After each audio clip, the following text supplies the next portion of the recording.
It's our 23rd meeting today, and I'm happy to see all of you here, also some new faces and many old ones. And what is different about tonight is that Harold Kudler agreed to be the joint discussant with Françoise Davoine, which we really very much appreciate. Оксана, тебе не чітко чути. And Тепер краще. and we because Jerry Fromm was not able to be here tonight. So before I introduce Françoise and Harold and Oksana, our very trusted translator, and our presenter Taras, I wanted Oleksandr to say a little bit about the everly increasing complicated situation in Ukraine. So Oleksandr, go ahead, and then we'll get back to the presentation as we usually have. Добрий вечір, я дуже дякую за можливість сказати декілька слів. І буду, правда, якщо це можливо, просити, може, ще також декілька слів, потім Жан поділитися своїми враженнями від ситуації в Америці, яка для нас є зараз надзвичайно важлива, бо я не буду характеризувати міжнародну ситуацію, вона всім зрозуміла є, вірніше, зовсім не зрозуміла. Але ми знаємо. І від дуже багатьох політичних і параполітичних рішень залежить де-факто доля зараз України. І це ми дуже відчуваємо. Цей тиск ми в Україні дуже відчуваємо. Знаєте, в нас була вчора велика група регулярна, яку ми також щотижня проводимо по середах. І Oleksandr, can you a little bit more slowly? І розуміючи добре всі, ми розуміємо ситуацію про, начебто, старт оголошеного перемир'я, але бомбардування під час цього нібито оголошеного перемир'я є ще гіршим, ніж було. Є дуже жорстокі бомбардування по населених, по центрах міста, по будинках. We have troubles hearing you. I think there is an issue with the microphone. Yeah. By me. Oksana is very low. Can you hear me? Oksana, Yeah, Yeah, much this is better. better. This is better? Yes, Yeah, much better. thank you. Okay, I'll hold it like this. Словом, Great, thank you. ситуація в нас є, мені здається, розуміючи ситуацію на Великій Групі, наприклад, і в розмовах, ситуація є настільки незрозуміла, напружена і складна, що ми навіть зараз починаємо остерігатися на цю тему говорити. Бо ми відчуваємо, що якщо ми будемо аналізувати, говорити ситуацію, то ми прийдемо до дуже таких для себе складних висновків. Ми так якби починаємо витісняти ситуацію. Таке в мене враження. Разом з тим, я не можу сказати, що Україна, Україна, очевидно, дуже переживає, але не можу сказати, що ми перебуваємо в абсолютному песимізмі від рішень Трампа і від припинення, по суті, не тільки припинення допомоги з Америки, а то, що формується, якийсь поки що формується альянс між Америкою і Росією, що є нечувано для нас і для світу. Ми думаємо, ми надіємося, що ми все-таки якийсь мир осягнемо, якесь перемир'я осягнемо. Можливо, тимчасовими, я скажу так, тимчасовими втратами, якимись будемо мусити поступитися, але ми всі налаштовані на це, то навіть якщо ці втрати будуть, то так чи інакше вони будуть тимчасовими, що така ситуація в світі довго тривати не може. Ми також починаємо відчувати трошки брак фінансів в Україні, допомога всіх програм, які зупинив Трамп. Наразі ми так якби користуємося допомогою, яка ще була, І в нас є, можливо, ну я скажу правду, як я думаю, якщо говорять люди. У нас є напівілюзорна надія, що Європа все-таки буде разом з нами, і якщо підтвердиться, що Європа буде разом з нами, то ми будемо, мабуть, це моя персональна думка, але не тільки. То ми будемо боротися до кінця. Якщо ж ми не будемо мати підтримки, ну то доля наша буде складна. Отже, ми зараз є в такому стані досить турбулентному, досить серйозному, але такого песимізму і такого бажання капітулювати зовсім в Україні я не відчуваю, я особисто. Ну, може хтось так, але я цього не відчуваю. Ну, я так коротко, щоб більше не говорити.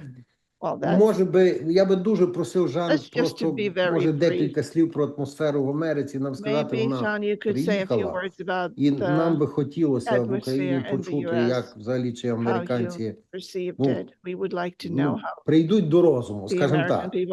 Є певні сигнали вже з Америки, але чи виправиться ситуація, ми не знаємо. Ну і ми хочемо подякувати, ясно, нашим колегам, в першу чергу, Франція, Німеччина, Англія, Польща, Балтійські країни, Швеція, Фінляндія, Туреччина, можливо, але ми не знаємо, як кладеться ситуація в Туреччині. А також Австралія, Південна Корея, Японія.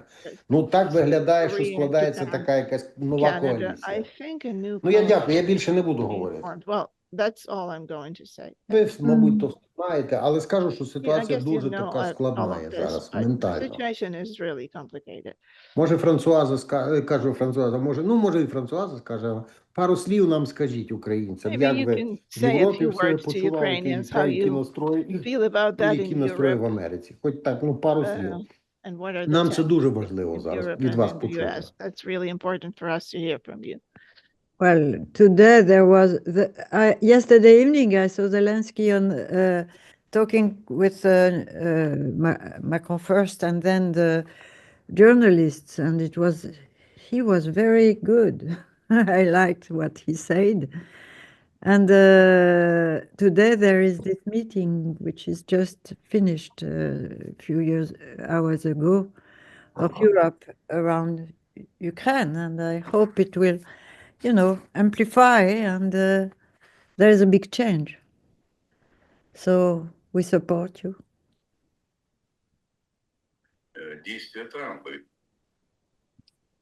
What?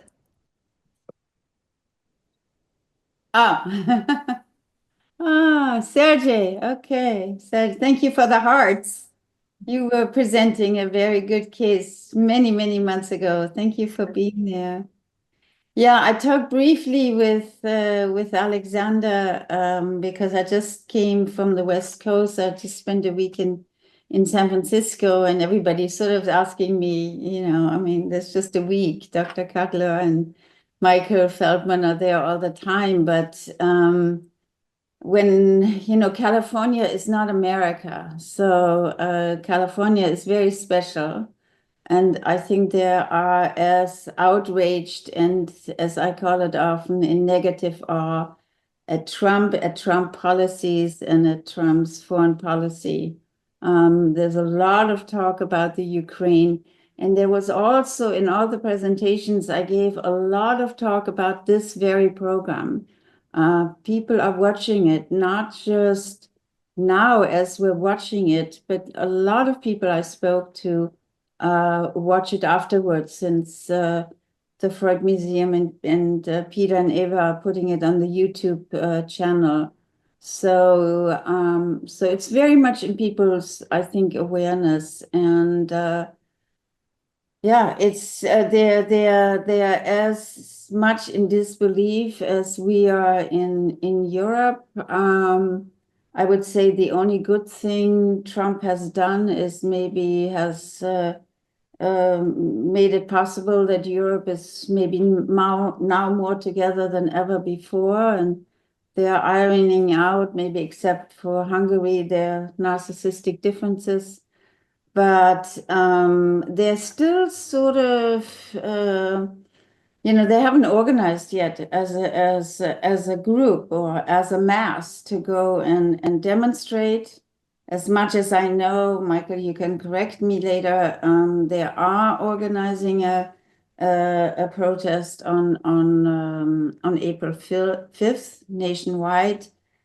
But it's not, and I've never seen the United States being a country that maybe like France goes in the street, or the Turks now go in the street and protest day by day. That just isn't, I've never seen it in the years that I lived in the States, but they're very much, on Ukraine's side.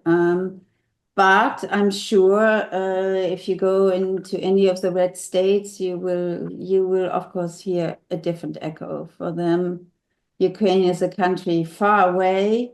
Why would they spend a penny on them, etc.? But that's certainly not the case in the blue states, in the more liberal states. So yeah. It's an unbelievable and an extremely sad situation, I have to say. Maybe, Michael, you had your hand up, and maybe Harold, you can say something too, because we have now France. I reported from the West Coast. Michael is from New York. And Dr. Kudler, Harold, you are from North Carolina, or South? North. North. Okay. So you want just a few words before we start with the case. Michael, you want to go first? You had your hand up. Sure. I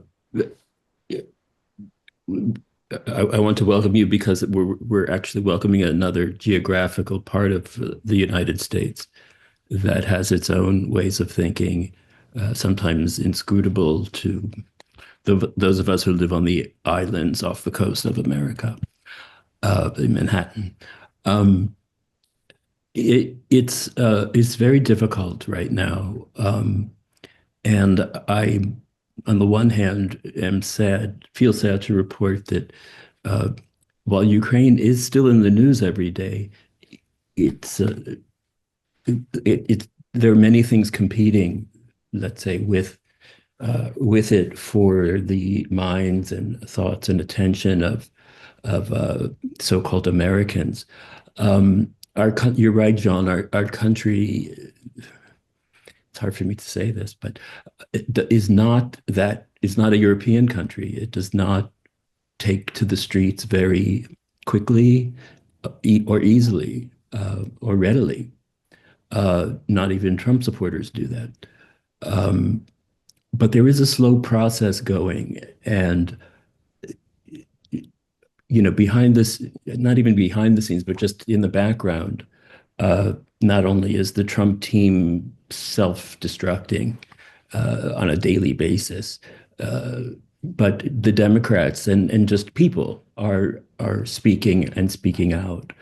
Right now, New York is a target, and specifically Columbia, which is my university, and in something that's simply never happened before, not in my lifetime or even history that I know of, have universities, and mine in particular, been singled out for a kind of authoritarian, be on the receiving end of authoritarian behavior from our government or this government. But people are increasingly angry, and I would say the Americans are increasingly worried and angry because they're not getting what they were told they were getting, and I think in the real world and in the big picture, that's a good thing. So we're still here, and we still support Ukraine. The people do. We're waiting to figure out, I guess, how to deal with this government and how to neutralize it. And the Europeans who know history and have advice for us, please feel free to send it. Well, I think, Michael, just if I can say something quickly, is what Ukraine is competing with are not so much other foreign wars, not even that Gaza and Israel, but much more that you hear daily on the radio. And that I made my, was It's a able to. domestic political Yeah, battle. all the time, this service was cut, veteran affairs was cut, there's no more education department, so you're overloaded with news from that there. By the end of a few months, there's no more government left. This is what Steve Bannon in a very irrational way, and by a guy who's not even an elected official, who besides cutting recklessly every department left and right, makes car commercials with the US president in front of the White House. So it's really a world gone completely nuts, I would say.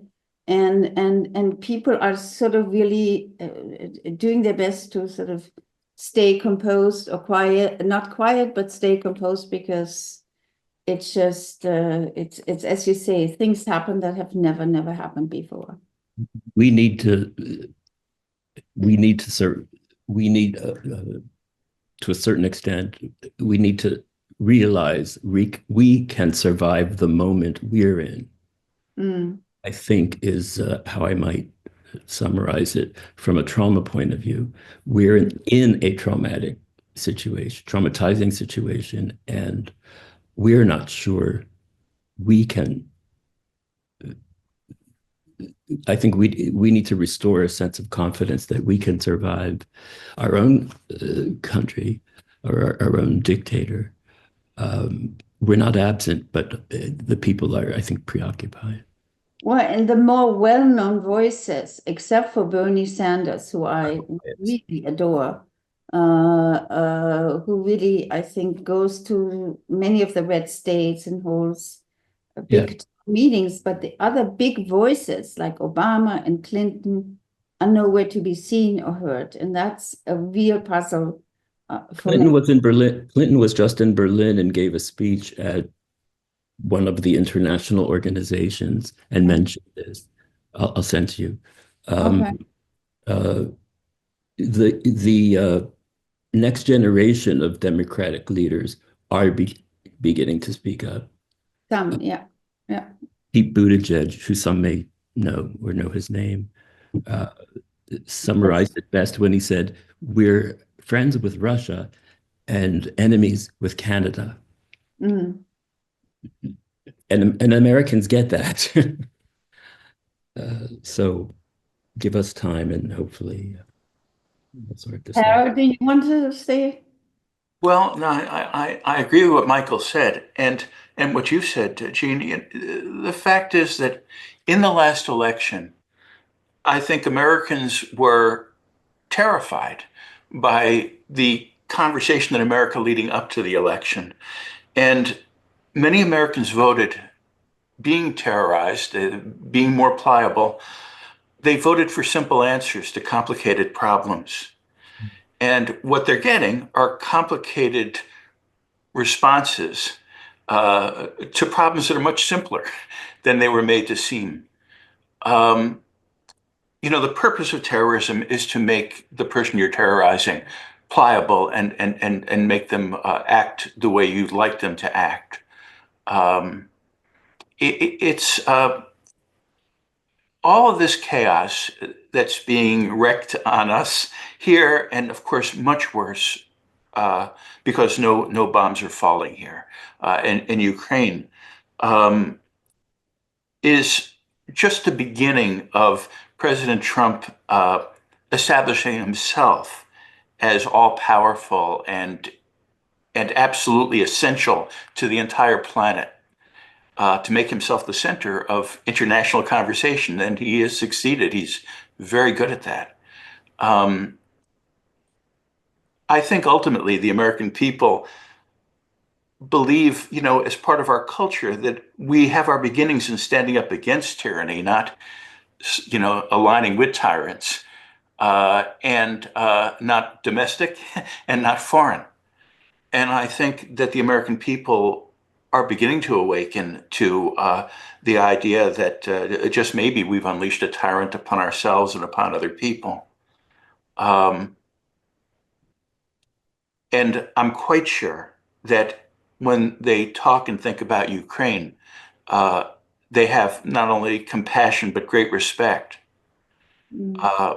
What we need, and Michael and you both alluded to this, is for the opposition political system to regain ground, to become coherent again after a major defeat and find its voice. And we don't have that yet. It's amazing how little time has happened since Inauguration Day and how much has come up to distract us. And I think it's actually a strategy. But, Abraham Lincoln had one of his many good sayings was you can fool all the people some of the time and some of the people all of the time, but you can't fool all the people all the time. And I think we're at one of those moments in America, and I think the people will speak up and things will change. It's going to be slow and difficult.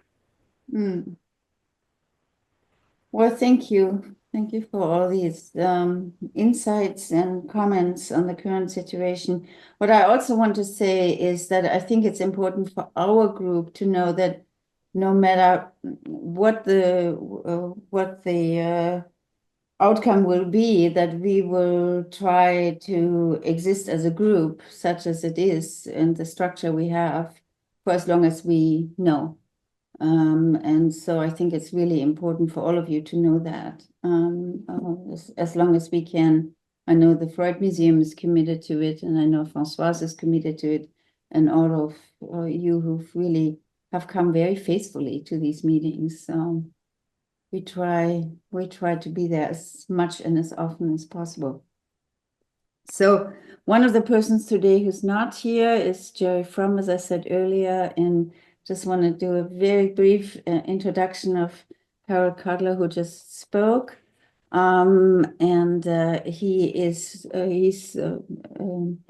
coming to us from North Carolina, where he is teaching in the Department of Psychiatry at Duke University. And of his many, many different appointments, I just want to emphasize the one that he was the former mental health officer for the U.S. Department of Veterans Affairs. And he probably could say a lot about the latest crisis, about the completely impossible defense minister that whose name I always forget of the U.S. But it's highly forgettable. Yes, entirely forgettable. But he and Françoise Davoine, who reaches us from Paris, whom you all know by now, will discuss the case today that will be presented to us by Taras Nowitzki. And as usual, I will just this time give a very, very brief introduction or summary of the last case we heard, just to always make the links between the cases that we've heard. So there's a bit of a string of cases along the road we've taken since 22. So last time we heard about a young woman who was presented to us by Ludmila, who had worked with her for only 5 sessions. And as many other therapists that we had listened to, she also was using drawings as part of the psychotherapy with her.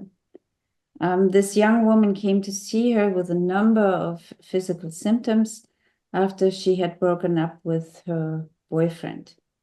And she was a young woman who was internally displaced from Crimea, where she had witnessed as a young woman the invasion of the Russian forces. She had grown up in Crimea with her grandparents and her father, but not with her mother, who had left in order to work and to study. As far as I understood this case, and this is one of the few cases I really wasn't able to completely comprehend, and I say something about this at the end. This young woman wanted to flee to Kiev to be part of the Maidan revolt, but her grandparents did not want her to go because they were afraid for her safety and didn't want her to leave. But at a relatively young age, she decided to go and leave anyway, leaving her father and her grandparents behind. And they both carried a rather strong grudge against her, and were very much against that decision. So through the images that she drew along these 5 sessions, Jerry Fromm and Françoise Davoine helped reconstruct her history and the symbolic way in which this patient took herself and transversed and passed through the Ukraine to get away from Crimea from her childhood, and to end up eventually in Maidan in order to fight for her country. Little was known about her history. We asked the therapist a couple of times, and she didn't know some of the details. And so it was hard to reconstruct her whole history, but questions came up, interestingly enough, in the discussion about the transmission of trauma of this young woman. Was that one of the reasons we could not find out many of the historical details in this case?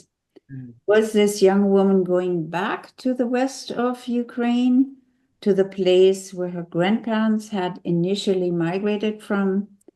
Again, this case left us with many questions, not too many answers, and some confusion. And I think in the end, this might have been the most authentic reflection and portrait of this whole case, that we were left with so much confusion and so many questions, because this was a very confusing situation for this woman. I'm not sure, Françoise, if you remembered anything else, but I would suggest that we now give the word to... I want to hear Taras. Taras Nowitzki. He is a psychoanalyst in the field of analytical psychology, more in the school of C.G. Jung. He has worked for 5 years at the Center for Mental Health and at the Psychotherapeutic Center of Lviv. He's an active participant in innovative approaches to work with war victims. Please welcome Taras. And thank you for volunteering. Я дуже дякую за таку можливість також. Thank you very much for this Хотів би тільки opportunity. сказати, що практикую 5 років, I've а been в Центрі practicing ментального for 5 здоров'я years я at the 2 Center роки. for Mental Health. I've Не been буду practicing there приписувати собі 2 years. зайвий досвід. Yeah, I'm not gonna add. Пацієнтка, яку я представляю. Тарас, ми будемо тільки Patient просити representing. повільно для перекладу. Ага, добре, повільніше. Пацієнтка, яку я представляю, The це є patient I'm жінка, їй presenting 36 is a років. lady of 36, Вона звернулася and амбулаторно, she came as an прийшла outpatient. She came з скаргою на нічні with кошмари. complaints, Вона прийшла як військовослужбовиця, and she came as a service і member. я думав, що її As кошмари... I thought Oleksandr, can you be as a louder? As a service? service member, she's in the military. Mhm. Я думав, що її нічні thought кошмари that her будуть nightmares стосуватися війни, Would be related але to вони war, стосувалися but they дитячого насилля, яке вона actually пережила. were related to the violence she suffered І from as a child. чим далі ми з нею працювали, And the more we тим більше worked, я розумів, the наскільки глибоко I understood іде ця проблема. how deep rooted that problem Ще така was. деталь, Another detail, що в медичній електронній карточці in her я побачив, medical що в нас із нею electronic card, збігається точно I saw день that і місяць народження. we were born on the exact same І це day було and для month. мене таким And for me, дивним it was моментом, який a strange підкреслив, moment, which можливо, emphasized особливість perhaps some чи важливість importance пацієнтки of для мене. this patient for me. От. Розкажу трішки про I'll анамнез. tell you a little bit about her history. Пацієнтка народилась і виросла у Львові The patient was в born and повній raised сім'ї. in Lviv in a Even- nuclear family. I don't hear. It's we have a hard time. She was born where? Born and raised in Lviv in a nuclear family with both parents. Вибачте, я зашвидко Окей. говорю, чи просто проблеми якісь?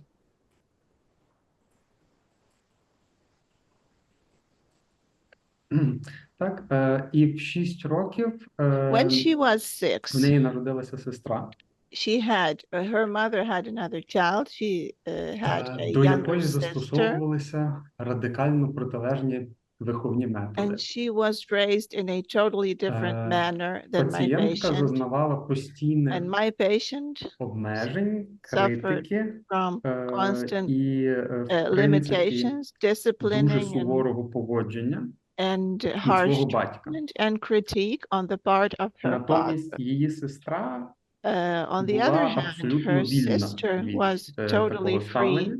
of such treatment. До неї ставилися дуже поблажливо, She was treated really і leniently, на неї and таких обмежень не she накладали. was not, she had Пацієнтка none that пояснює це imposed тим, on her, and the що patient вона, uh, от не explains пригадаю, чи that то підслухала розмову батьків, чи то мала таку розмову з by батьками, something that але від них вона she'd почула, overheard from her що вона parents, or була maybe she'd had небажаною a дитиною. conversation with them, but what she learned was that she had been an Чому саме вона була unplanned небажаною дитиною, and undesired я поки child. що не дізнався. I haven't yet found out why that was the case, Коли why they didn't want her. почався підлітковий вік, But when she went into батько почав puberty, бити пацієнта. her father started beating her, І бив він її, and ну, he would поки beat вона не поїхала вчитися, all the way не з'їхала through від них. until she left home, until she went to school От. outside of the house. Вона пригадує один з найяскравіших She своїх remembers спогадів, one of the most vivid episodes де вона з where двома подружками, she and her це two було friends, їй 15 років, she was 15 at the time, вона з двома подружками she and her two пішла до friends одної з них went в такий over начебто дачний будинок, to a її cabin of родини, one of these friends. який був в межах міста, It was within the city недалеко limit, not від місця, far де жила сама пацієнтка. from where the patient herself lived. Чомусь вона не пам'ятає, And чому somehow she does not remember вони пішли why туди прибирати. they went to clean that house up. Вона пам'ятає чітко, що в She 19:00 remembers clearly that at 7 p.m. вона she вийшла, збиралася йти додому, was on her way home. She was planning to go home, але біля воріт but будинку її вже чекав батько. her father was waiting for her at the gate Він of the нічого не house. казав, не He didn't сказав. say anything. Він просто дав їй 4 He важких just ляпаси, She just slapped her hard 4 times, один з яких розбив їй носа. and one of those blows just smashed her nose. І He gave тоді her a він bloody підвів nose. її до калюжі And then he took her to a puddle nearby і сказав: "Змивай кров, and told her to wash off the blood бо мені стидно з тобою такою іти." because I'm embarrassed to walk with you like that. І вона пам'ятає, як ця And she кров remembers how that blood капала в брудну was воду. dripping into that muddy water. Їй дуже запам'яталося, як це виглядало. She had a vivid І image вона of відчувала that looked жахливий like. сором. And she felt a terrible shame. Так. Ще в пацієнтки був дідусь. Also, the patient had a Напевно, найтепліший grandfather. об'єкт He must have been the в warmest її родині. object in her family. Він не був дуже ласкавим, He was not very але він gentle, ніколи не бив її. But he never hit her. не принижував He never humiliated і her. нічого їй такого не робив. So he одним словом. didn't do anything bad to her. Натомість вони разом багато On the other працювали hand, they used to в work селі, a lot together in the village, і він розповідав їй багато and he would про tell her українську повстанську a армію. lot about the Ukrainian insurgent army. І вже тоді в неї почала зароджуватися мрія про And that's when кар'єру she first військову. started dreaming about a military career. Пацієнтка закінчила The patient освіту, finished her вийшла заміж, education, got married, замужем була 4 роки, and she was married for 4 years. народила доньку, She had a daughter якій зараз 14, who is 14 now. і розійшлася з чоловіком, коли And він then she вперше випив divorced her husband і схопив її за горло. when he he got drunk and for the first time grabbed her by the head. Вона потрапила на військову She службу за запрошенням was далеких знайомих, invited to military service by her коли distant вже не сподівалася на це. acquaintances when she was not even hoping for that anymore. Служила до повномасштабного And вторгнення she was in service before the в full-scale Львівській області, invasion in the Lviv region. а потім And під час повномасштабного вторгнення then, after the full-scale invasion перейшла started, в іншу частину, she was transferred to a пройшла different курси зі снайпінгу regiment, and she і learned влаштувалася снайпером to be a в sniper. бойову бригаду. And then she went to fight in the front line as a sniper. Вона розповідала про виконання службових She обов'язків told me about doing her дуже duty спокійно, дуже very виважено, calmly, very дуже reservedly, компетентно. and she was very competent.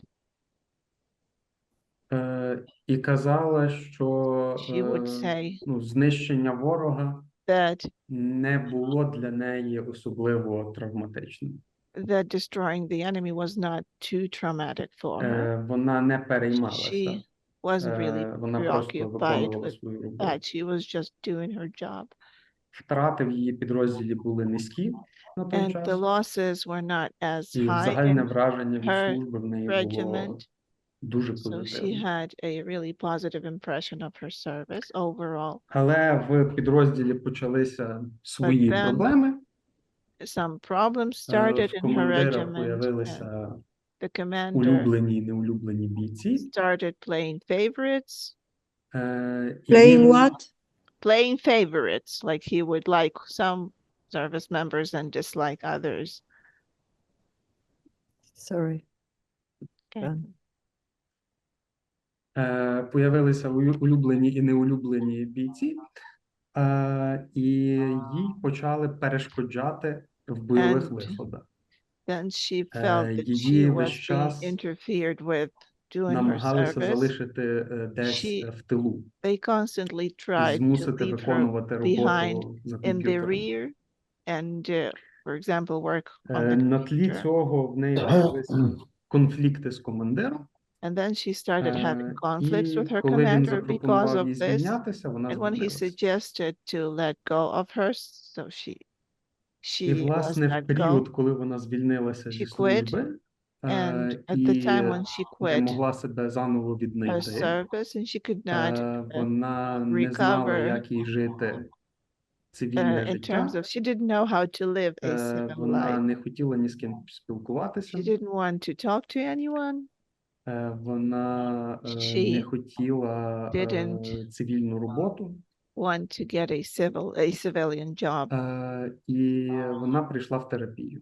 And so she came to therapy. Сказала, що вона б ніколи не пішла в терапію, She told me she would never have gone to therapy якби її не мучили нічні кошмари. if she wasn't suffering from her От. nightmares. І з цими кошмарами вона прийшла до мене. And so she brought these nightmares to me. З батьками вона досі спілкується She still talks to her і parents відзначила, And що парадоксальним чином she also said that досі шукає paradoxically, схвалення she свого still батька, looks for her father's approval, який ніколи, в принципі, who не відгукувався про неї схвально чи has так. never spoken highly of her in her І lifetime. недавно And recently, вона возила свою велику військову машину в she ремонт, took her big military car to a і коли вона показала батькові, auto body, яку and потужну when she машину вона showed водить, а вона дуже низенького her зросту, father дуже this худорлява, really big car she was driving, то and she все, is що він really спромігся short. сказати, And the only це thing that he не said вдар нікого was, свою машину. "Don't hit anyone with that car." І це було для неї дуже боляче. And that really hurt her, him saying that. В принципі, дуже багато емоцій пацієнтка має відщеплених. The patient has a lot of emotions that are split off. Їй дуже тяжко з кимось She has a really сваритися, hard time to have їй a ще fight with важче someone. будувати якусь прив'язаність. It's even harder to Вона build дуже any недовірлива, attachment. She is закрита, very suspicious and withdrawn, така дуже уникаюча в distrustful плані прив'язаності. and avoidant in terms of І forming на attachments. сесії виникає відчуття, And in the session, що there's this десь приблизно feeling біля 40-ї хвилини, that, well, about 40 що я вже minutes не можу, що into я би вже the хотів, щоб це session, закінчилося. I feel like I can't take it anymore. I just want it to end.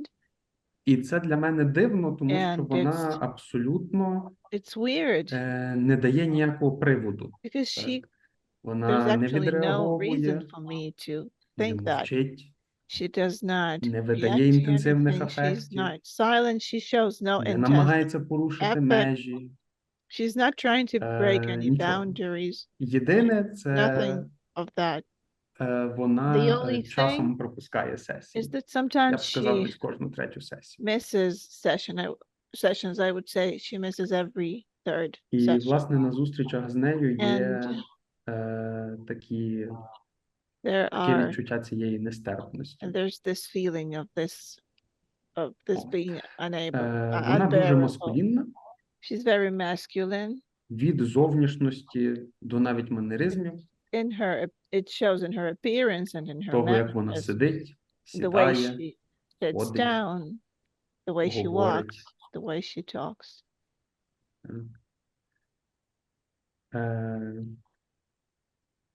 І вона навіть не переживає She isn't, якусь гендерну несправедливість там she в does not even армії, experience any gender inequality or injustice in the army, хоча їй часто відмовляють в Although- роботі через although її she стать. is frequently denied service А вона because сприймає sex. це she як справжній воїн. takes it as Так, a стоїчно, true warrior, really смиренно, stoically and humbly. і взагалі я би сказав, що вона And I такий would say досить архетипічний воїн. She's this kind of an archetype of a warrior. Ця, The what? She's an archetypal warrior. Okay. Like an epitome, okay? Вона перебуває в дуже потужній ідентифікації з образом воїна. She's really identified with this image of a warrior. І так для супервізії наведу сон, приклад сну. I'll give an example of a dream for supervision. Їй наснилося, що вона стоїть в військовому рюкзаку She was standing wearing a з military військовою backpack барсеткою, with this fanny pack, kind of а a її fanny pack, батько a military насміхається з неї, fanny pack, and her father is standing there making fun. каже, зніми це Saying, з себе. take this off. І дуже сильно, дуже боляче щипає її And he за внутрішній pinches- бік стегна. Pinches her inner thigh, and it really hurts her. Вона так і не знімає з себе речі, So she never takes these things off, але виходить з будинку but she leaves the house. Підходить до групи військових, Comes up to a group of the military, знімає штани takes off her pants, і каже: дивіться, що мій батько зі мною зробив. and tells them, Показує look їм what цей my father закривавлений синець. has done to me, and shows her a bruise on her inner thigh.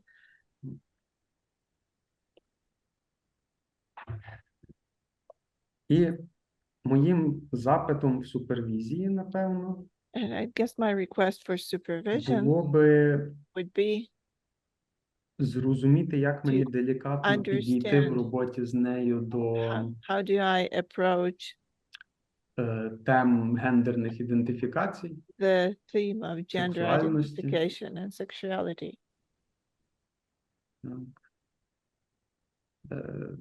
До тих тем, в яких в неї дуже багато болю. Themes where she has so much pain. І про цей біль я знаю, по суті, тільки від колеги, I know яка about з нею this теж працювала. pain from her colleague, not from her, but from the colleague who Дозволяє was мені знати in точно, що там service with her. Іншим моїм запитанням було Another би, request would be, що це за відчуття нестерпності what is this на feeling 40-й хвилині? of Можливо, the можна буде про це intolerability of пофантазувати. the whole thing 40 minutes into І this? останнім запитом about було that. би, And the last question would be, як менеджити цю уникаючу прив'язаність, how do I manage this як допомогти avoidant attachment? How do клієнтці I help не my піддатися client цьому уникненню і не випасти not з to процесу succumb to this avoidance and not to передчасно, fall out of the process якщо в цьому взагалі too є сенс. early, if there's any sense to it. Мабуть, що би ще було потрібно, то вже буду відповідати на запитання. If you have any questions, I'll be happy to answer. Yes, I have a question. Whose avoidance are you talking about? Your avoidance or her? Скорше її уникнення, тому що вона I пропускає guess сесії. More her avoidance because she skips her sessions. Okay. Okay, wonderful. Good session. Françoise, Oui, je commence. do the camera so one sees your full Je sais face. pas pourquoi je ne peux pas me mettre sur la Ah, caméra. ça, c'est mieux. Ça va comme ça? Oui, très bien. You are a twin. Both of you are twins. You are born the same day of the same year and the same month. Одного дня, одного місяця, але не одного року. Not the same year, just the same. Ah, okay, month okay. It and gave me day. the impression.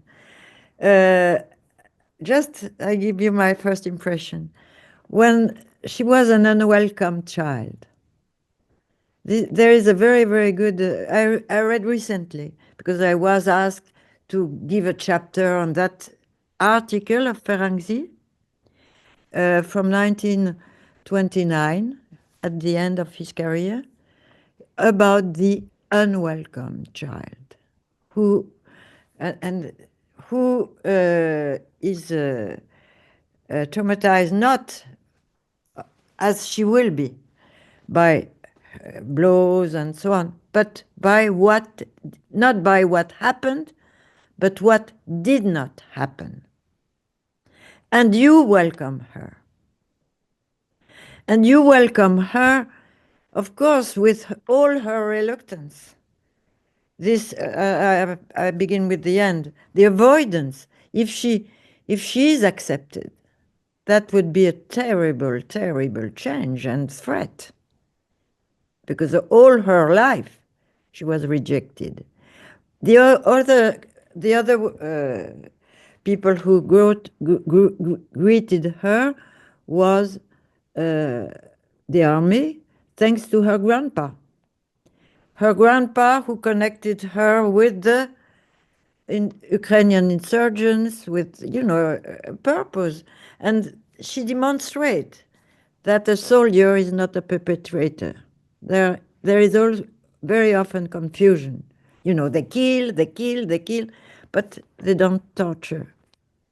Sometimes they do, but that's not the main thing. That she was tortured as a kid. And I was wondering if the nightmares she brings you are a revival, which, as you said very well, which broke the dissociation of her childhood, because the commander betrayed her. She was betrayed by her own people, where she looked for refuge, and she built her identity, and she did her job very well, and she was a sniper, very, very competent, and that needs calm.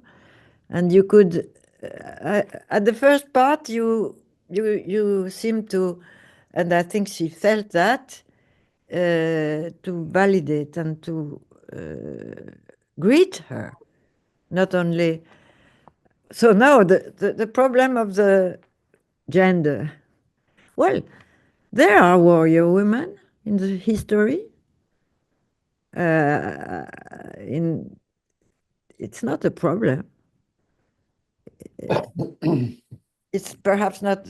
You should look. I don't have images for the moment, but I know I went through warrior women very often, and so.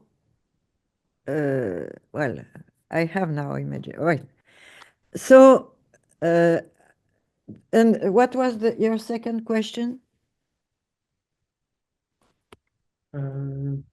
Так, було про уникнення, про гендерне питання і про нестерпність на 40-й хвилині. Oksana? Oksana, we can't hear you. Oh, yeah, I have to change, sorry. Yes, the third question was about how it's unbearable to be in the session with her, yes. like 40 minutes into the session. That's very important, because you could say that you carry her load. You could tell her that. For you, you know, you speak of all that dissociation. She carries the load not only of the recent problems in the army, of the difficulty to go back to civilian life, but first of all, as you said in the beginning, the load of being tortured by her father and compared to the sister and being completely nothing and rejected. You carry that load. I think that's why it's so unbearable. You should tell her. Tell her, oh, not saying, oh, you know, I can't bear it, but tell her, I feel a very, very huge load. Or say it as you like. It's yours that I carry with you. And it's unbearable. You have bore, what is the English? Bore? Unbearable. I wouldn't say suffering and feelings and so, load. I don't know. Maybe wait too. Yeah. And Françoise, would you say that the fact that she cancels every third session is to make his load less heavy? yeah, or perhaps she waits for you to talk about that.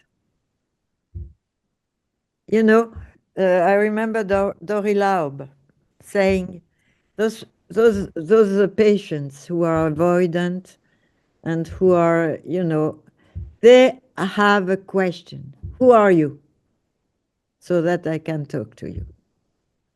And so she's looking for some, not that you say, I'm this, I'm that. We don't know who we are after all, but she looks for a direct confrontation with you. And perhaps just say that because this what cannot be said is shown. by this heavy. And you have to make it in between you and her.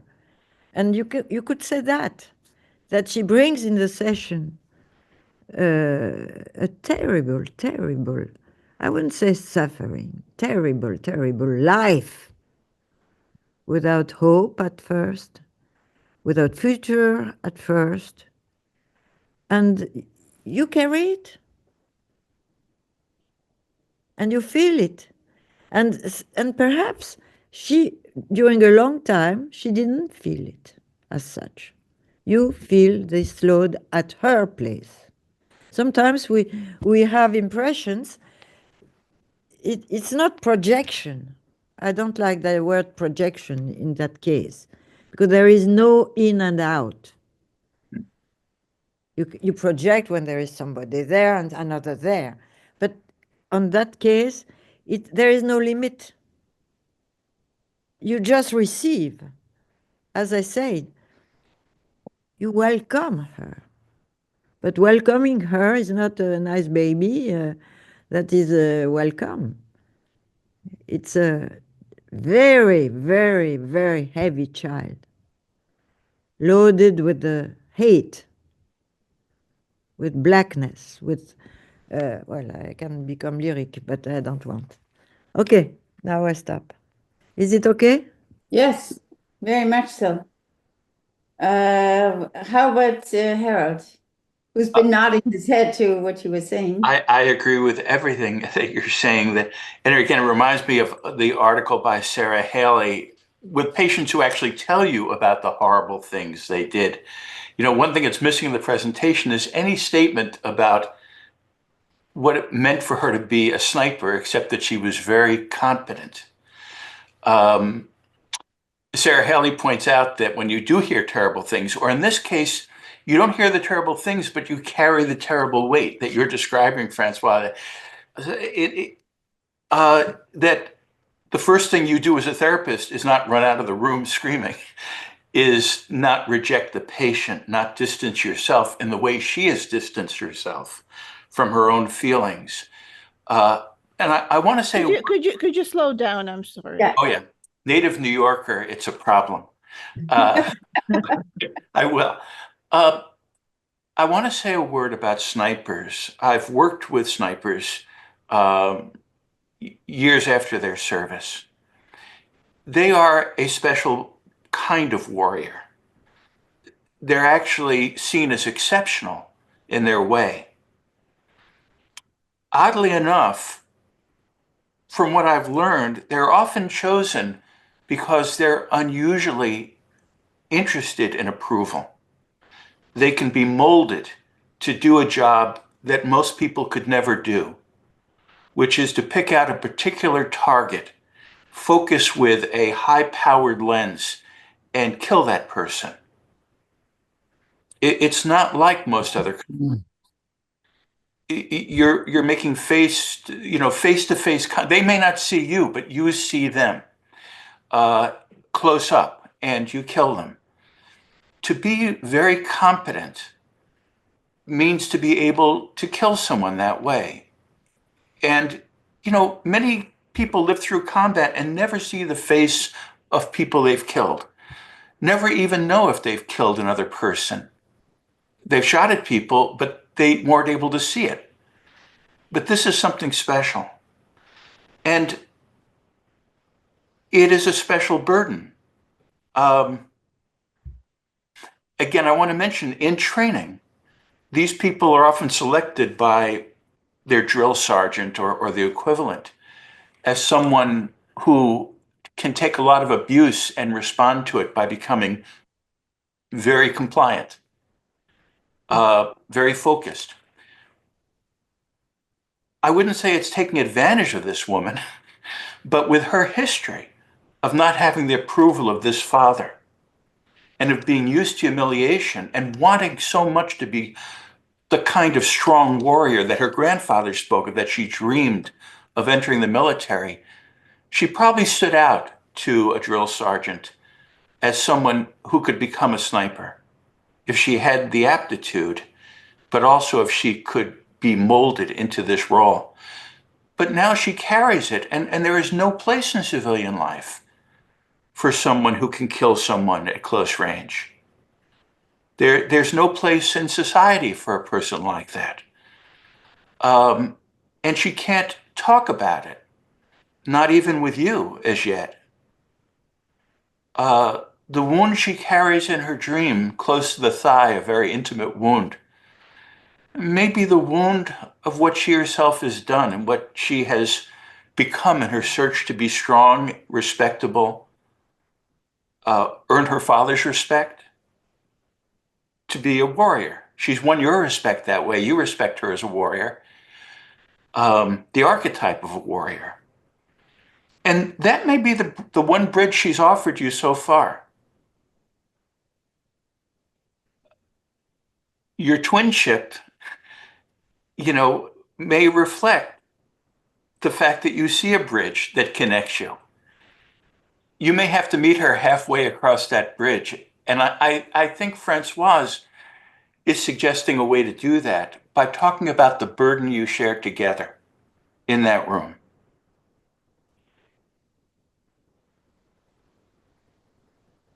That's very, very interesting. Oh, yes. I'm Very interesting. probably without you, we wouldn't, anybody as specialized in military as you must have been. That's very important information. On a very, very different side, when you were saying the one thing that hasn't been mentioned yet, and you said the fact that she was a sniper. The other thing we haven't yet talked about, no surprise, we just started talking about the case. So this is the daughter. I'd be interested if you know a little bit more, if she talks about it, about how she feels like a mother and what you know about that's also a weight that she carried inside of herself. And this girl is now 14 years old, so about the time that the father hit her so badly and hurt her nose and made her swipe up the blood. Does she talk about her, and if so, in which way? In which ways?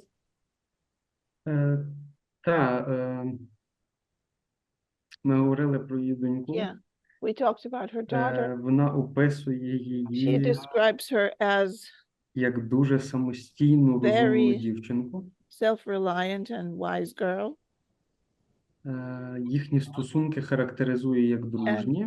She says that their relationship looks like friendship. Знову ж таки, ніколи її не б'є. She never hits her. Але в неї, наприклад, не було for example, she думок про дочку особливих, any thoughts about her daughter, коли вона говорила when she was про поновлення військової кар'єри. Talking about renewing her military career. І тоді я її, власне, спитав, чи вона не думає, Then I asked her, що, можливо, це буде трохи заважко that it could be для 14-річної дівчинки знову лишитися без мами. 14-year-old girl to be left without her mother.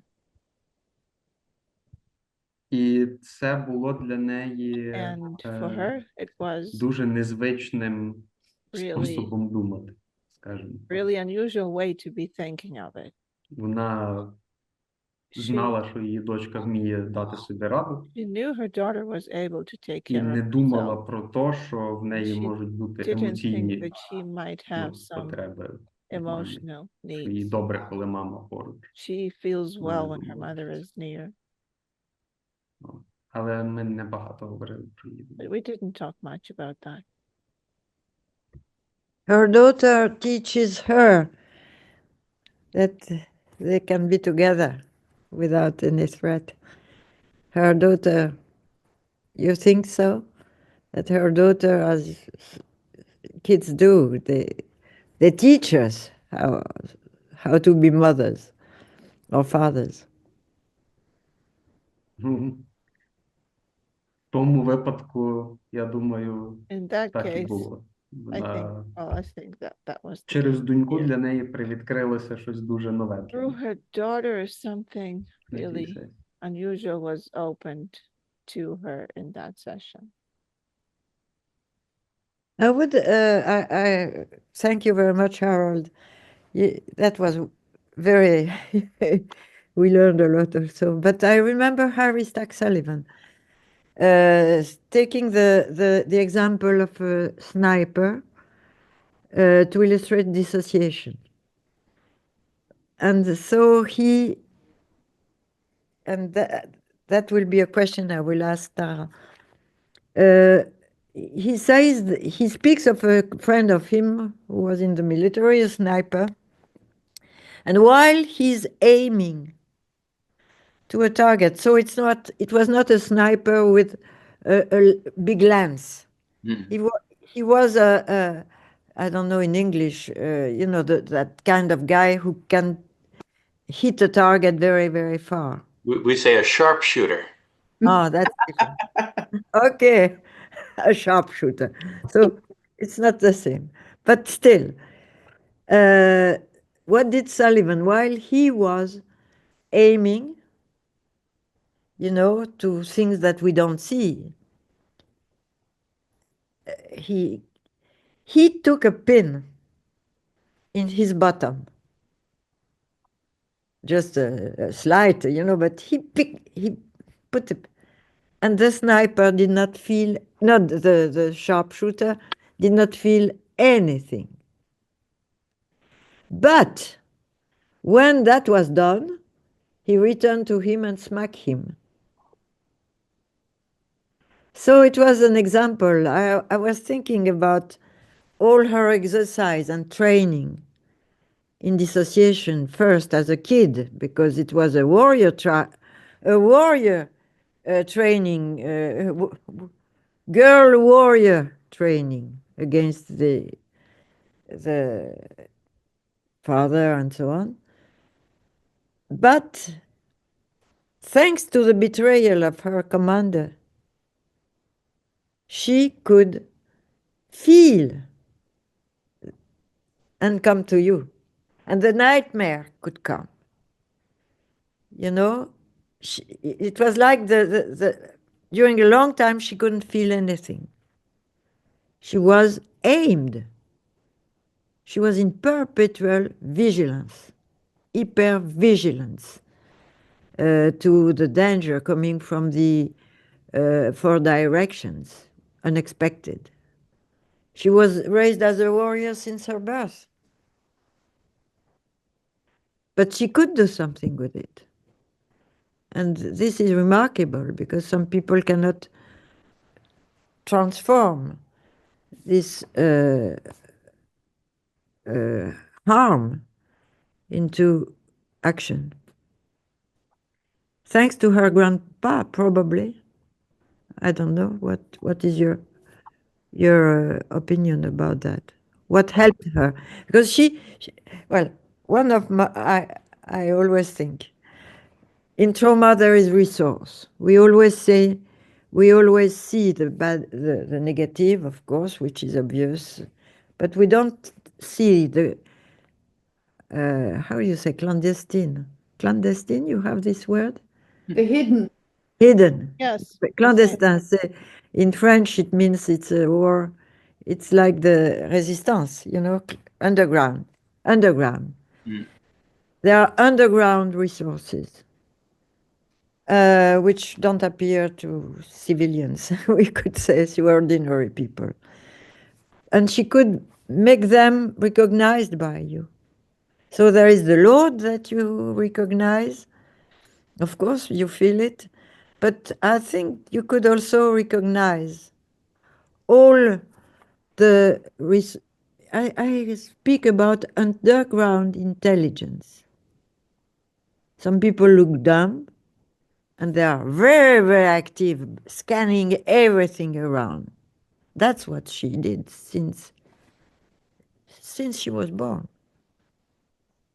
So that would be perhaps also useful for her avoidance and her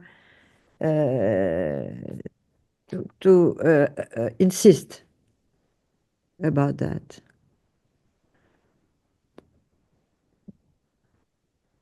So thank you, Harold. Oh, well, you know, as you say, a trauma, we do think of it in one direction. The hammer hits you and you're dented. Yeah. But it's really a dynamic. Yeah. Between what you survive, what you feel, how you understood it, who you have been, who you think you're going to be. It opens and closes doors. Yeah. And I was thinking of, Jonathan Shea in Achilles in Vietnam. It's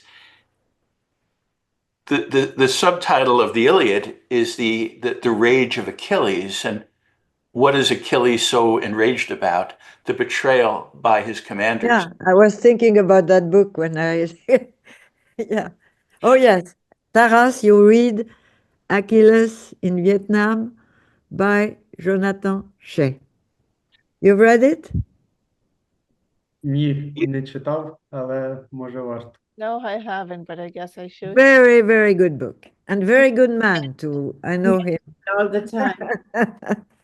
It talks about how the Greeks brought warriors back into civil society through stories and theater. And they do it by helping them re-experience catharsis in theater, as Aristotle said, by being presented with something that thematically brings up your own experience.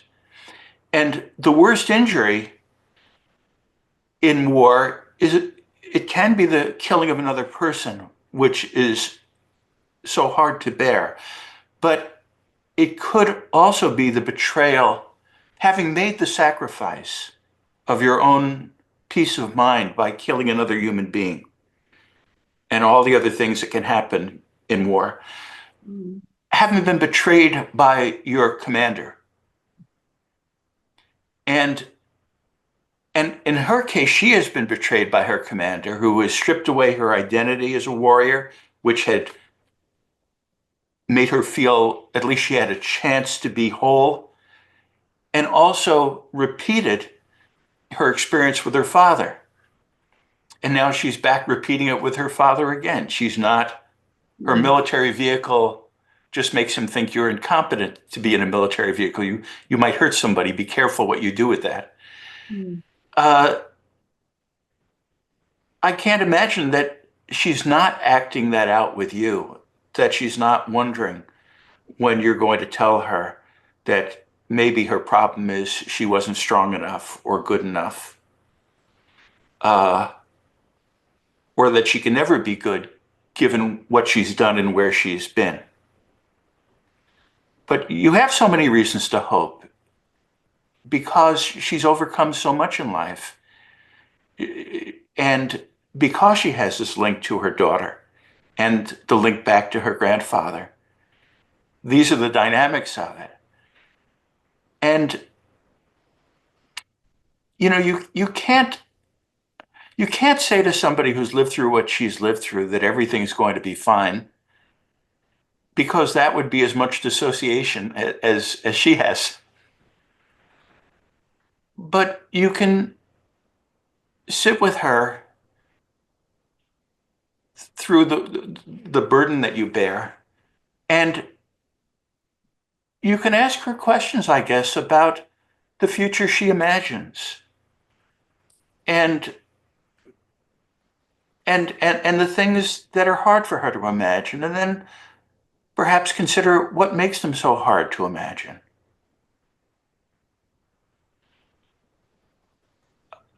Because I think this is a woman who really wants to get there. She wouldn't have sought you out. She wouldn't keep coming. And if she spares you every third session, she's probably more concerned about breaking you than she is about being broken herself. Not that you appear too vulnerable, but she knows what you're carrying. She knows what she's bringing you. So I think both of you have emphasized very much the sense of betrayal, right, in this woman.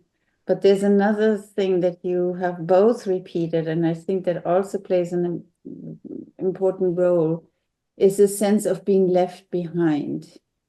You know, to what extent there is a repetition of her being left behind. I mean, she was already born as, you know, as much as you know, as an unwanted a child. But then when the sister was born when she was 6 years old, she was left behind. Then when she goes to the army, she initially is in the front row, or don't know exactly where the snipers are, but you know, she's very competent. And then all of a sudden, before the commander takes away her military awards, she is left behind.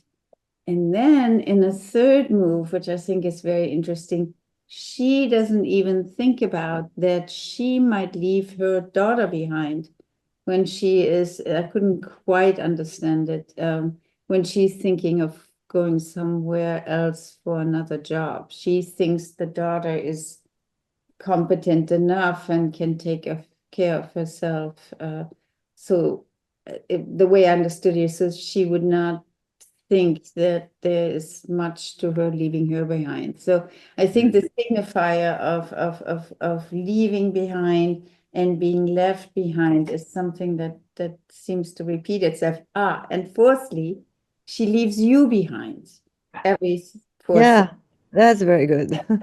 She gives you that experience of Yeah. being left behind when you wait for her in the waiting room. So yeah, but I see that Michael, your hand was up, and I think Natalia, did you have your hand up? I wasn't sure.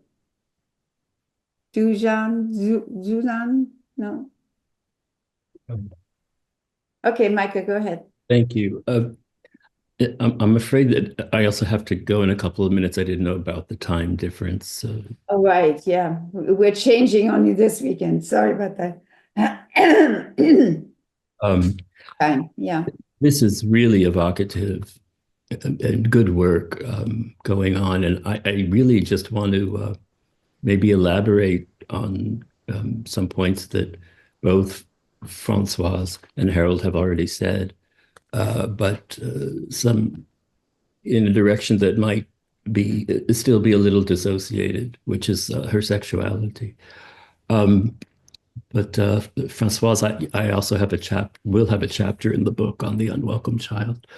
Oh, you are? It's with you, the book, Michael? Sort of. Oh, wonderful. World is, I think these are the moments that we need in our country or in the West to restore ourselves.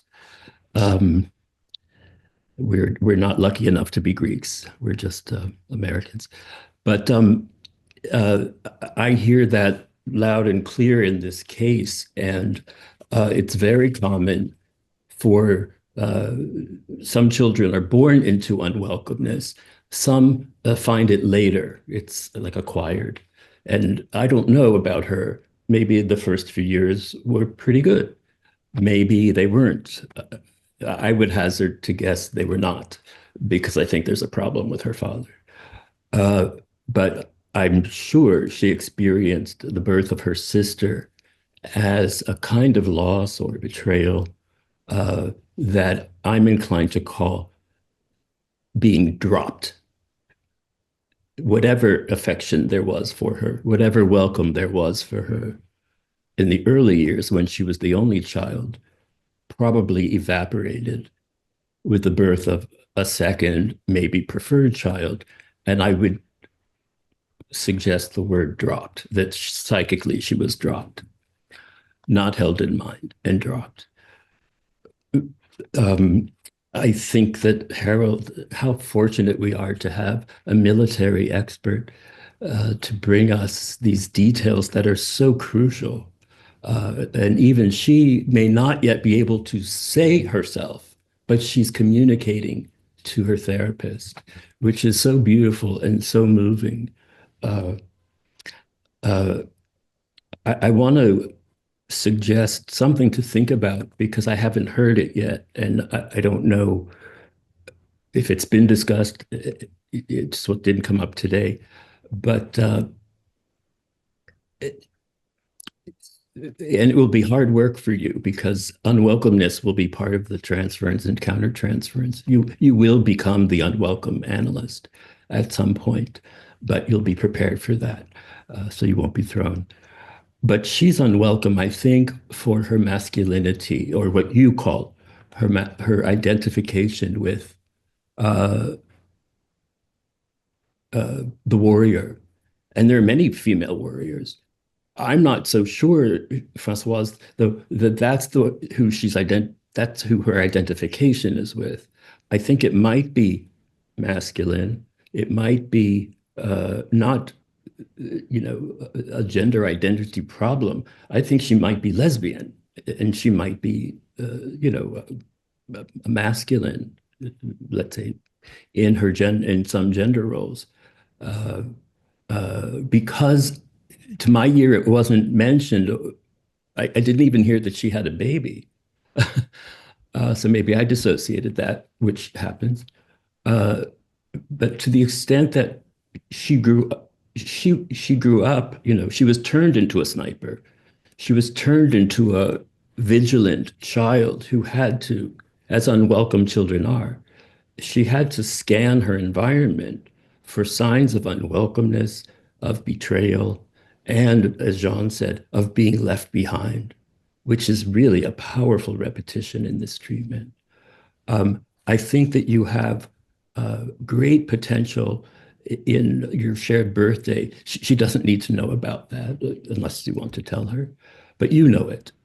And I want to push that to the front to give you confidence and comfort. As one of my supervisors used to say, you don't have to do something, just sit there. But that means helping you with that unwelcomeness that hits you like a numb hammer at minute 40. And you're coming out of your skin. I could hear it, right? You just want the session to be over. Something has become unbearable. And I think that Harold's point about shared, what's shared, even what's hidden and shared, which is partially where she's at, will be very useful to her and to you. It may wake you up, and it may wake her up. I think that the image of her, and Harold, I really thank you for this, both you and Jeanne, the dream. I mean, we are modifying analysis to do this work, but let's not reinvent it. She brought you a dream, which I think was a transference dream also, about being pinched in the thigh by her father's, abuse, or his father's recognition that she was different when she was born. Not just masculine, but maybe even gay or lesbian. Was the word the translator used was it pinch, something like that? Which, yes, of course, yes, pinch. Which of course, not necessarily in a battle zone, but in urban snipers, isn't it a pinch? Can't a bullet be experienced as a pinch if you're shot from a distance by a sniper? That was my association. And then, Michael, don't forget the thigh has a particular position in psychoanalysis. Say again, please. The thigh, that part of our leg, the thigh. Remember Fräulein Elisabeth in the interpretation of dreams? Please remind me. Where she, where her thigh is paralyzed because the thigh was the one part of her body that touched against her father's leg, and she has all these erotic fantasies, and she then represses. So the thigh is a sort of really she's been touched. Illustrious erotic, part object. And you also say in English, what is it? Some to the thigh. What's the verb? She is glued to my thigh, or something like that. Oh, so it's attached at the hip. attached at the hips. Thank you. Attached. Close. Very, very close.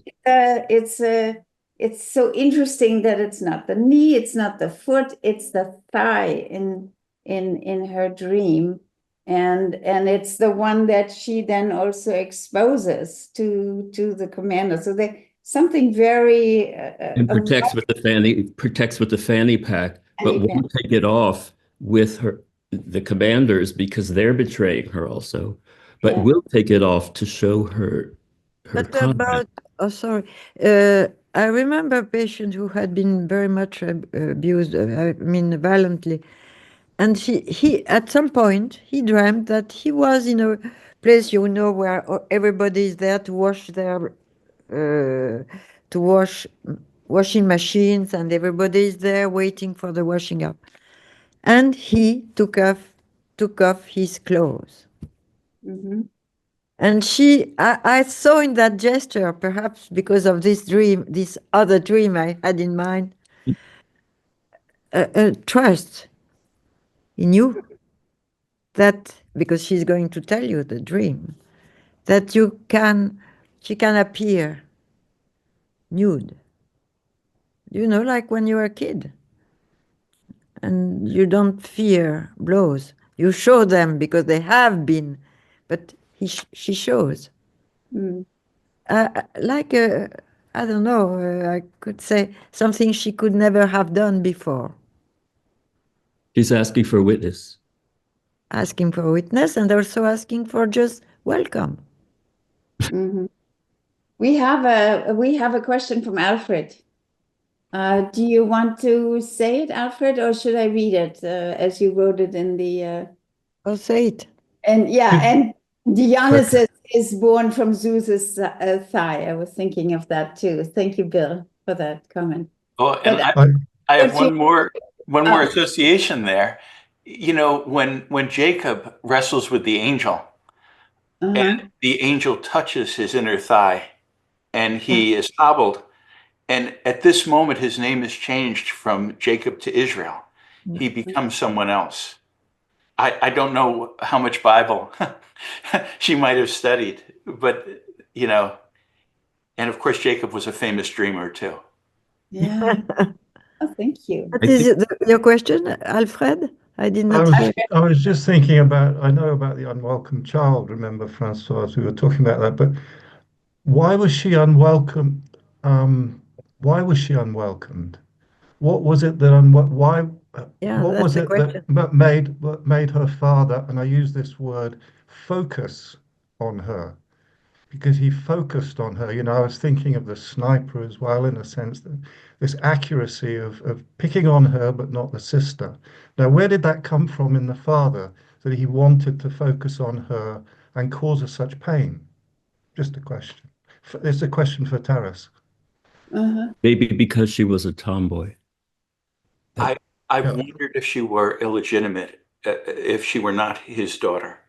I had a patient whose father humiliated him, and late in life, long after the father was dead, his older sister said, he wasn't really your father. They call them Kuckuck's children in German. That's what it was, that she was the mother's child, but not his child. Do you have an idea, Taras? Is that something that came in? Вона не розповідала, чому саме. She didn't tell me why exactly she was a child. І це щось таке, що дуже хотілося б дослідити. Я не впевнений просто, що вона знає. To explore. І її батько характерний тим, що він дуже мало пояснював, що говорив. Вона навіть не завжди знала, за що він її б'є, не то, що за що він її не хотів. Але дуже хотілося б це взнати. But I would really like to learn about that. The question, the grandfather was the father of the mother? The grandpa. І я, на жаль, на жаль, я це упустив чомусь. І в роботі з нею чомусь багато що упускається. Oksana, we don't hear. Oops, I'm sorry, I'm forgetting to change. Somehow, it slipped my mind, and somehow many things just slip away in my work with her for some reason.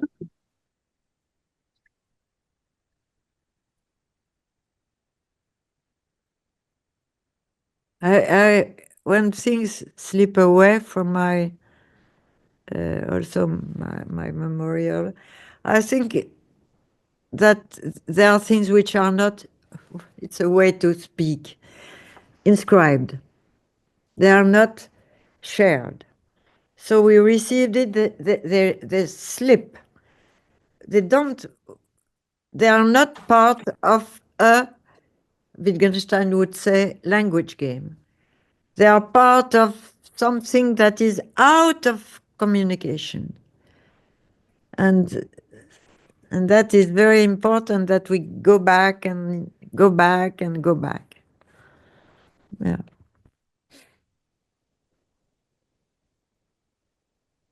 Other questions, maybe for Taras or Harold, or yes, Bill.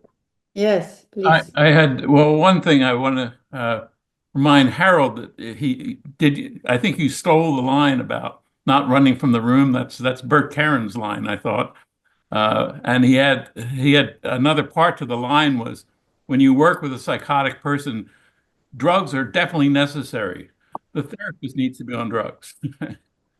But my question that you brought up about Daniel Shea, and he talked about that in Greek warfare, there were also things the warrior had to do before he could enter back into society. He had to purify himself. He had to do some sort of ritual. And I mean, this is just quoting Daniel Shea. He makes it quite clear that we've not had very good rituals. I guess World War II was just simply amnesia. Vietnam was to just all the chaos.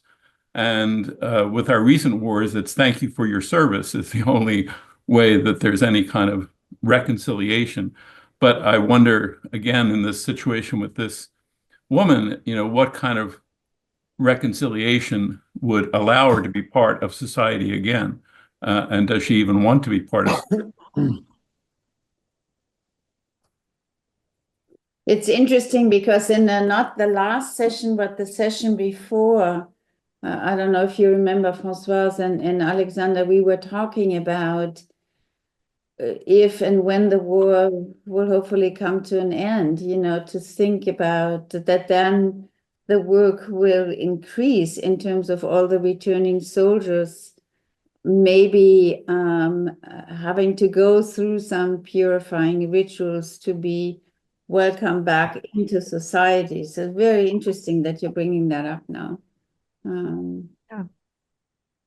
And perhaps the work with Taras is part of that. The work with what? With Taras. Oh, with Taras, yes, a kind of. It's a protected space, but it takes a long time, It's not like a ritual which lasts 2 days. And of course, in Ukraine, if it were just the warriors, it would be a very much smaller number than, all of the people who have lived through this. Yeah.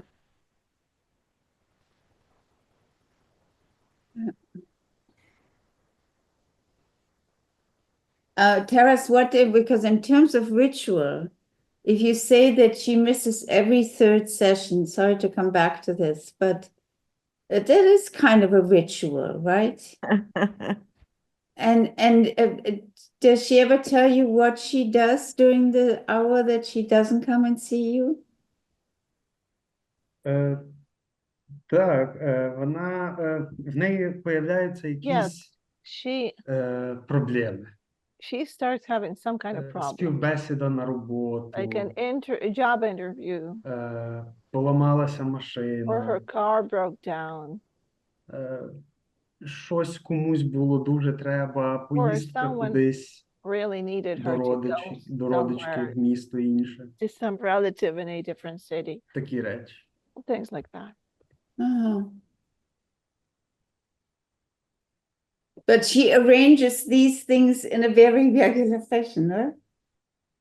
That somebody meets her, but every third session. Lovely. Так, так. Right.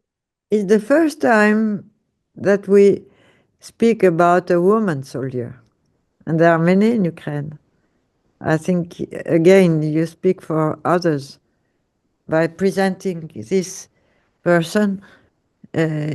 We are considering all the others who are in the same situation, doing their job. And that's very important.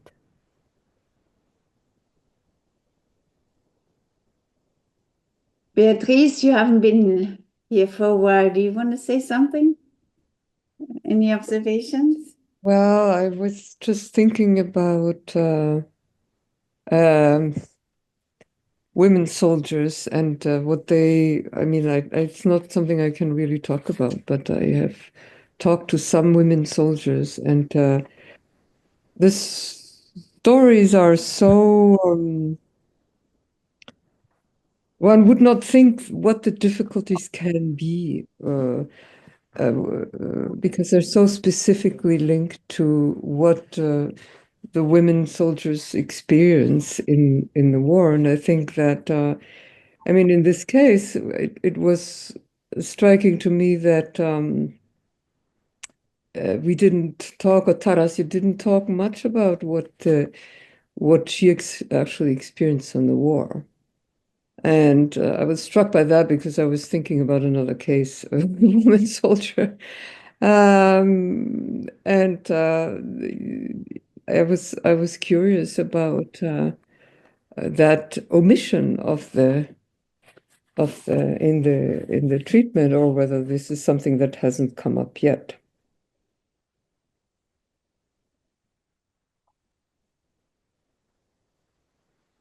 Мені довелось поки що працювати тільки з 2 жінками. So far, I've had a chance to work with 2 female І вони були обидві снайперками. and they were both snipers. І перша And the first one розповідала дуже багато told me quite a lot про війну, about the war, про смерть, про вбивства, death and killings, про втрати. losses.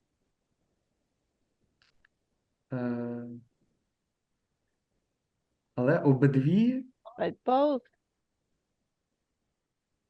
стверджували, maintained що якихось жіночих проблем, скажімо так, проблем через те, що вони жінки, they didn't really experience problems that вони were не specifically зазнавали. related to them being female, Що, звичайно, дивно. which is strange. Може, вони не могли зі мною поділитися. Perhaps they could not share it with me. Але ця пацієнтка дуже мало This говорить patient speaks про little війну. about the war, І треба досить сильно and на неї піднатиснути, I have to sort of щоб вона про це говорила. press her on quite a lot to make her talk about the war. І коли вона говорить, то And when she does speak не about the war, розповідає нічого she такого, як можуть розповідати інші. tells військові. me nothing of the kind of things other people might. Вона скорше розповідає про цей період як про She mostly talks about найкращий period as в the своєму best житті. the best one in her life, Як про єдиний період, as the only time коли вона була when на своєму she місці. was where she belonged. May I tell you a story of woman soldier, because it keeps coming in my head. You have to. It's 16th century.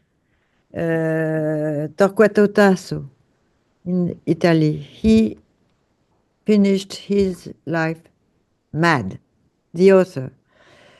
And our great writer Montaigne made a huge trip to visit him in his prison.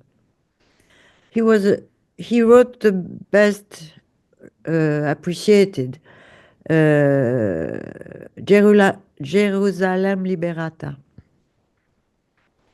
Jerusalem Deliberée, I don't know in English. And so the story, main story, is about Tancred and Clorin. So they are fighting in Middle East as usual, and to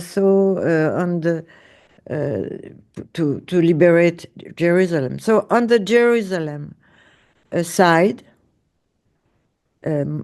Muslim side, there is a wonderful warrior, very, very, it's like Achilles and Hector, they're wonderful warrior. And on the Crusaders, another. And they are both of them. So they fight. I go quick because it takes a lot of verse. And so Tancred is the crusader, very, very brave, and so on, and trained, and good sniper with a sword. He kills her, because when he takes her, the other helmet, this big helmet, you don't see the face, it's a woman that he was in love with. Because sometimes he had seen on the wall of Jerusalem a woman he was in love with, but he did not know that she was the main warrior on the other side. So it's a little like your patient, I thought. The problem is, how could you see her as a woman?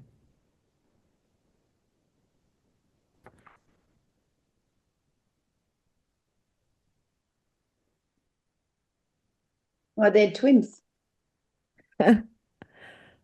Not real twins. So it's in your gaze, in your eye.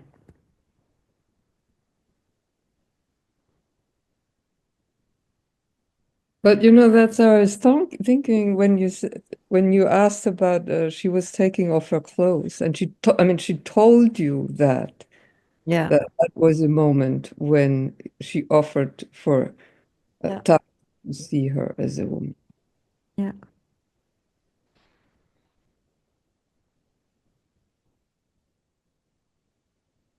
Well, perhaps it all displays some confusion about how can I be a woman and be so rejected by my father? How can I be a woman and be this competent archetypal warrior? How do I pull together these different aspects of myself? Like Montaigne's woman who has two different appearances that nobody puts together until it's too late. How do I become one person, and how do I inhabit my own life again?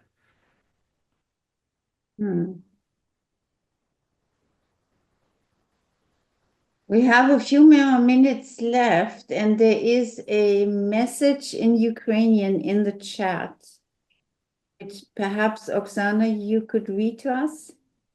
Sure. Can you see it by Natalia? Yes, sure. Everybody. Okay. For her to become a part of the society means becoming weak and defenseless again, not having weapons, not being able to kill someone who causes you pain. And it's unbearable to feel this and talk about this, because she kills her therapist, kills quote unquote her therapist every now and then by missing her sessions. Otherwise, she can only feel that she can complain, that is to bear something very intimate, like in that dream.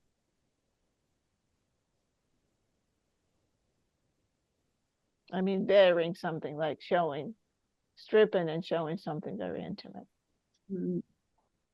Another one, the father is embarrassed to see his daughter's blood. It was shame for him. I mean, in terms of that it's maybe, as Harold was suggesting, not his blood, but maybe some other man's blood or what.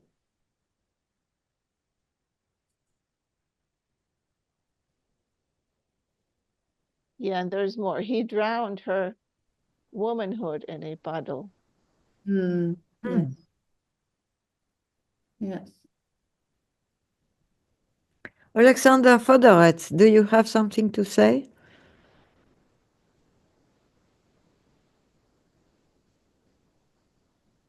Дякую. Ну, таке дуже ґрунтовне обговорення. Я б, мабуть, ще додав до цього, що важливо не факт, чому вона була небажаною, а її фантазії з цього приводу. Дитина, яка небажана, якщо в неї немає якоїсь концепції про це, вона відчуває це як прокляття, яке неможливо ніяк розчаклувати.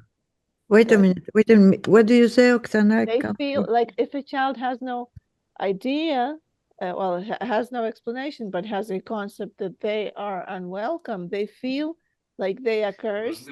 Фантазії дослідити з цього приводу. This curse cannot be lifted. Yeah, we have to explore her І друге, щоб я додав, я думаю, що її батько розщеплений. З одного боку, він страшний, жорстокий, він приходить до неї в кошмарах. З іншого боку, він ідеальний. Вона хоче заслужити його прихильність. І я думаю, що вона намагається заслужити його прихильність, тому що вона намагається стати такою, як батько. Вона обрала собі легітимну можливість бути жорстокою, дозволити собі агресивність. І війна її врівноважує, тому що вона дає легітимний вихід її агресії. А в мирному житті вона відчувається потенційною жертвою. Тому для неї важливо повернутися на війну, чоловічу ідентифікацію, і не відчувати загрозу зустріти з жахливим батьком. Is important for her to go back to war and not encounter her terrible father in her fantasy.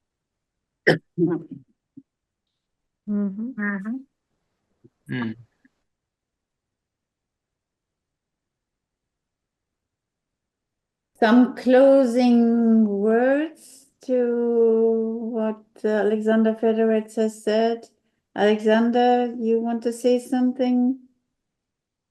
You were the one to pick Taras, but I also want to give Taras the opportunity to maybe speak the last words from all that you've heard, whether there was some things that were maybe particularly helpful to you, but also let you maybe think of other things that you didn't include that sometimes happens too in the presentation. То мене питали, так? То мене, так? Ага. Ну, я вибачаюсь, бо в мене розрядився телефон, я зараз його підзарядив, мене тільки що впустив Петер. І то я в кінці, я просто не чув кінцівку. Ну, я просто думаю, що...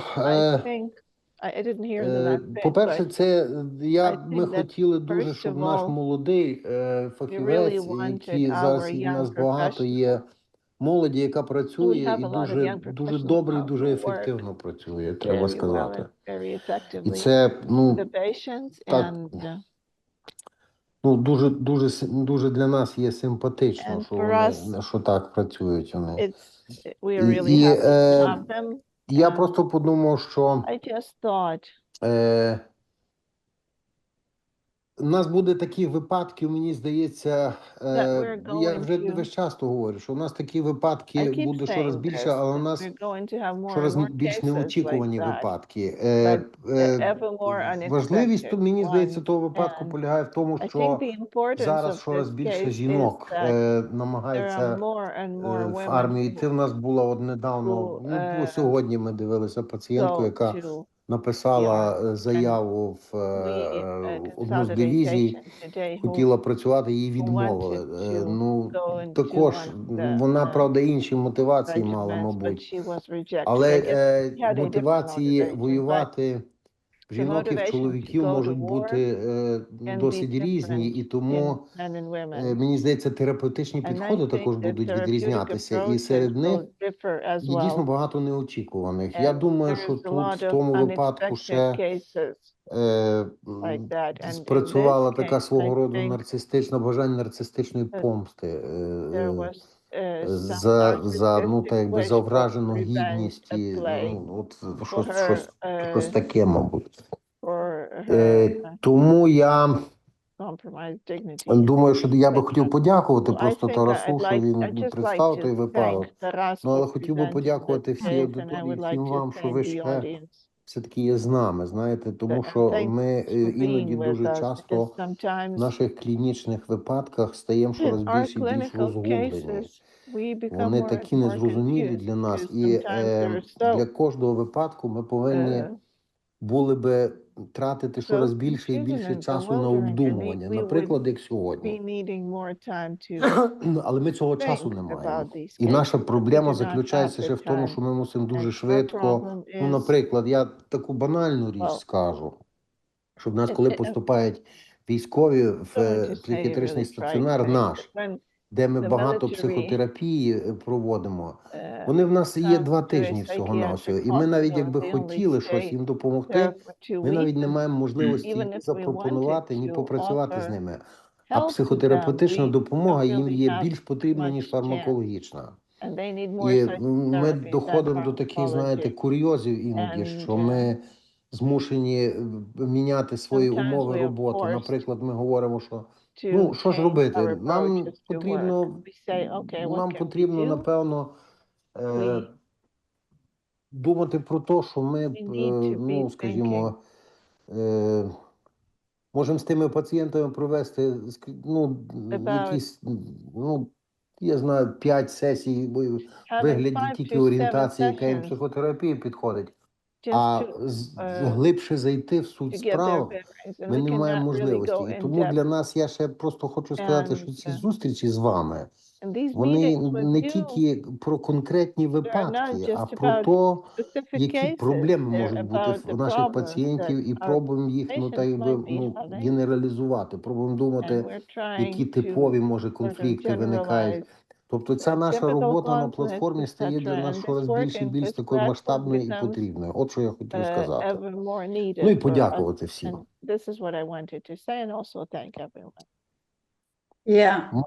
Хтось з українців хотів щось сказати. Yeah, Oleksandr, so we need to start. I just want to let you know the next time we're meeting will be April 17th with a new case, Oleksandr, that you will find for us. Is that working for you? Зараз. Я хочу запитати, якого квітня, Оксана, ще раз?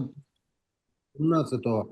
Я хотів би тільки сказати, може, що в нас буде з 7 по 14 квітня Трускавецький проєкт великий, психотерапевтичний, де приїдуть всі психотерапевти, більшість їх.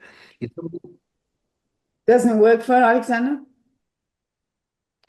Чи можна би було на тиждень пізніше? Ми можемо не встигнути, тому що ми всі будемо задіяні в проєкті. Ага, 18-го. 17-го. Ну, то ми будемо старатися. В такому разі ми будемо старатися. We will try to make it into So we will try. We'll confirm it, check the website, whether it will stay the 17th or not. Sometimes we have to change, but thank you very, very much, Taras, for your... Thank you, Taras. And thank you, everybody. Thank you very much. Thank you, Françoise. Дякую, дякую. I'll never forget what you said about the sniper. Thank you, Dr. Federer. Thank you, everybody. And thank you also, Peter and Eva, who always sit clandestinely with me and make this whole thing operate. And Oksana for your wonderful, much slower translation today. Thanks a lot. Я ще наостанок, Thank you. якщо можна, Thank два you. слова, Оксана. Оксана, два слова наостанок. Тут дуже цікавий факт, що дуже багато жінок є снайперами. Yeah, I just want to say that it's really interesting that many women are snipers in the world. Я не знаю, чи, Оксана, ти перекладаєш? Так, то цікаво є, що багато жінок є снайперами. Ну, добре, дякуємо. Thank you. Bye-bye. Thank you, everybody. Thank you very much. Thank you.